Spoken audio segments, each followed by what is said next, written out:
Olá, sejam bem-vindos aqui ao Psicanálise Sem Conceitos. O nosso vídeo de hoje se trata então sobre a estrutura neurótica, perversa e psicótica, que é a segunda parte da pergunta feita pela Eliana.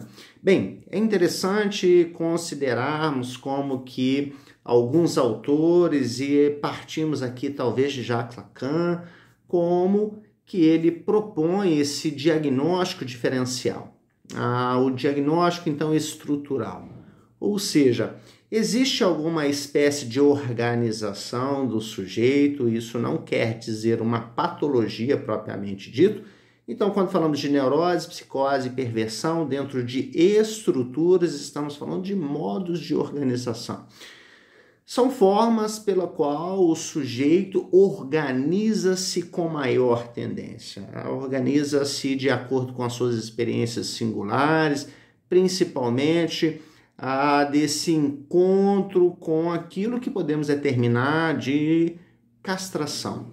Ou seja, é a saída que o sujeito, durante a sua constituição, encontra diante da castração, que faz com que ele se assente sobre uma determinada estrutura.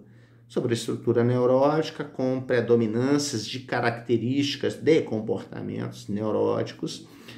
Sobre a estrutura perversa, com essa predominância de características de comportamentos perversos, que é um conceito que não podemos levá-lo ao extremo. Existem modos de organização perverso que não ditam somente sobre algumas formas de desvios sexuais, mas podemos falar também de uma perversão moral, mas um modo de organização e um modo de organização também psicótico que se predomina, então, como decorrência da castração.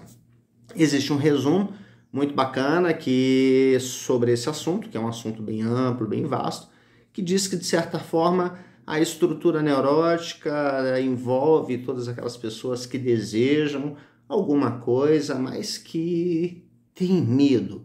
Elas desejam, mas têm medo de perder. Têm medo, de certa forma, dessa lei inscrita pelo pai. O perverso tem uma homofonia lacaniana muito bacana, pereversion, que quer dizer versão do pai, ou seja, o perverso é aquele que tem a tendência de dominação nas relações, de dominação de um saber sobre o seu desejo, portanto, ocupa sempre esses locais onde existe uma certa dominância, tornando-se ele uma espécie de lei. E na estrutura psicótica é como se não houvesse essa lei, não houvesse talvez essa castração, essa barra, esse impedimento. E o sujeito, de certa forma, pode chegar, inclusive, nos casos extremos, a algumas manifestações sintomáticas propriamente da psicose. Então, essas são as propostas, estrutura neurótica, psicótica e perversa, dentro, então, dessa concepção de um diagnóstico diferencial estrutural. Ou seja, é aquilo que, de fato, sustenta o sujeito. Não, como nós dissemos, não de uma maneira patológica, mas de modos de funcionamento. Talvez em um outro vídeo podemos abordar com mais clareza esses conceitos.